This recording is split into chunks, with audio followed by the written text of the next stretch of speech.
नमस्कार दोस्तों, मैं अक्षय तिवारी और आप सभी का स्वागत है मेरे चैनल अक्षय तिवारी पर। चलिए बात करते हैं कुछ अपने देश की।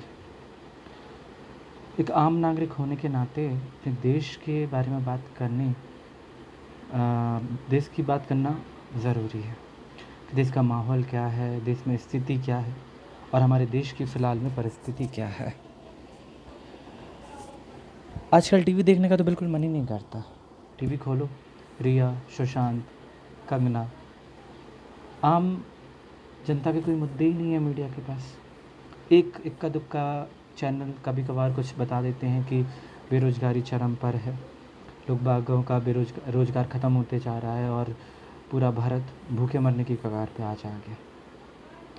इसके कोई भी किसी तरह की भी न्यूज़ हमारे टीवी चैनल पर नहीं आती है जो आम नागरिक से और देश के गरीब लोगों से संबंधित हो। आप चाहे आज तक देख लीजिए, चाहे एक अभी नया चैनल आया आर भारत, उसको देख लीजिए या फिर कोई सा भी चैनल आप देख लीजिए, सभी चैनल्स पर एक ही तरह की बात होती है। भारत सुशांत रिया, ये बात सही है कि सुशांत के साथ कुछ ना कुछ गलत हुआ है और उसको न्याय मिलना चाहिए। और अब तो सीबीआई जांच भी हो चुकी है, होना स्टार्ट हो गई है। फिर अब क्यों मीडिया चैनल्स खुद अपने आप एक इन्वेस्टिगेशन डिपार्टमेंट बनते जा रहे हैं? अब सीबीआई की जांच हो चुकी है, उससे बड़ा तो इस देश में कोई सा इन्वेस्टिगेशन डिपार्टमेंट मेरे हिसाब से तो नहीं है। अब उन्हें उनके ऊपर जांच छोड़ देनी चाहिए और जो भी वो जांच के बाद जो भी आरोपी निकलेगा उसको सज़ा मिल जाएगी। आप वो दिखा दीजिए। लेकिन अभी भी लगातार कई सारे चैनल्स वो तो अपने टीआरपी का काम कर रहे हैं और बना रहे हैं देश की जनता को बेवकूफ़, हमें बेवकूफ़। और ये हमारे देश के लिए कि मीडिया का सिर्फ एक असली मुद्दों को छुपाकर इस तरह के मुद्दों को बताना इस देश के लिए सही नहीं है और बहुत घातक है।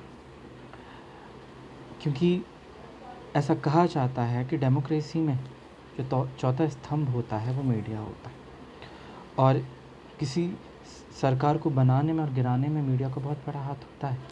अगर मीडिया सच्चाई को नहीं बताएगी, सच को नहीं बताएगी, तो इस देश की जनता को सच कैसे पता चलेगा? क्या भयावह परिस्थिति है, देश की जीडीपी क्या है? मैं किसी के फेवर में नहीं बोलना चाहता, ना तो बीजेपी के और ना ही कांग्रेस के। लेकिन मौजूदा समय में केंद्र में बीजेपी की सरकार है और अगर मैं कोई भी आवाज़ उठाता हूँ तो स्वाभाविक सी बात है वो बीजेपी के खिलाफ उठेगी। ठीक है, मैं ये नहीं कहता कि मैं कांग्रेस की तरफ से बोलना चाहता हूँ, नहीं। अभी जो भयावह परिस्थिति है उस समय मौजूदा समय में जो सरकार है वो बीजेपी की, तो अगर किसी चीज़ के लिए ज़िम्मेदार अगर किसी को ठहराया जाए तो वो बीजेपी होगी। तो बस बात वही है। तो मेरी मानना यही है कि आप सही चीज़ों को देखें, इन चीज़ों का बॉयकॉट करें ताकि असली मुद्दे और देश के जो मुद्दे हैं वो निकल कर सामने आए।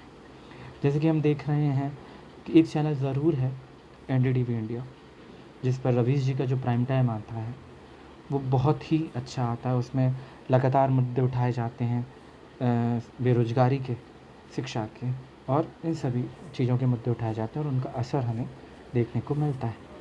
अभी मैं फ़िलहाल में अभी एक बहुत ही एक अच्छी बात मैं बताना चाहता हूँ। मेरे बड़े भैया जिनका नाम संजय तिवारी है, वो सपाक्स, जो कि एक जनरल कैटेगरी वालों और ओबीसी वालों का एक संगठन है जो कि आरक्षण के खिलाफ आवाज़ उठा रहे हैं कि जातिगत आरक्षण इस देश से ख़त्म होना चाहिए।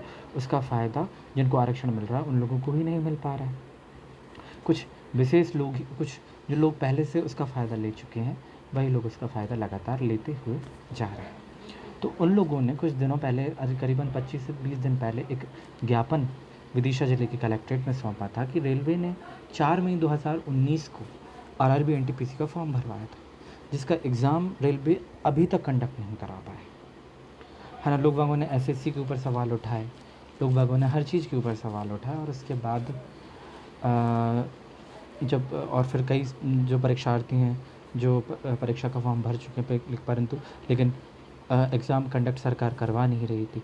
सरकार, उन्होंने ट्वीट्स किए प्रधानमंत्री जी के प्रधानमंत्री जी के हैंडल पर भी और दूसरे रेल मंत्री के हैंडल पर और दूसरे मंत्रियों के हैंडल पर सबने ट्वीट्स किए। उसका असर दिखा, रवीश कुमार जी की मेहनत दिखी, मेरे भैया के लोगों ने जो सपाक्स का जो ज्ञापन दिया उन लोगों की मेहनत दिखी और आखिरकार सरकार को 15 दिसंबर 2020 रेलवे एग्ज़ाम की डेट को बताना पड़ा।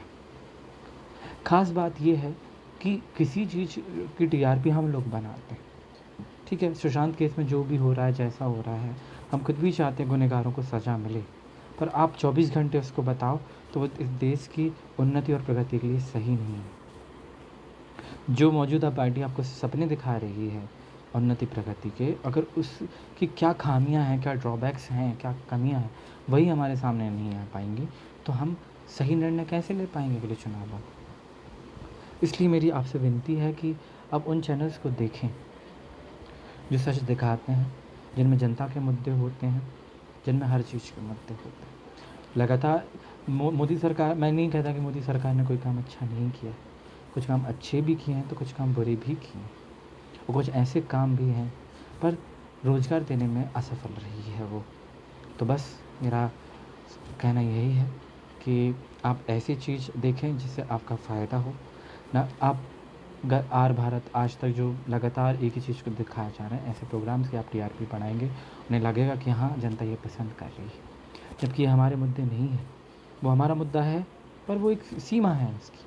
अभी का मुद्दा है बेरोज़गारी, अभी का मुद्दा है शिक्षा व्यवस्था, कि कैसे शिक्षा व्यवस्था को लॉकडाउन के बाद पटरी पर लाया जा सके।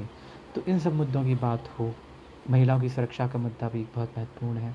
आज भी सरकारों पे सरकारें उत्तर प्रदेश में बदल गई, योगी आदित्यनाथ जी की सरकार आ गई, तब भी महिलाओं की वही भयावह स्थिति।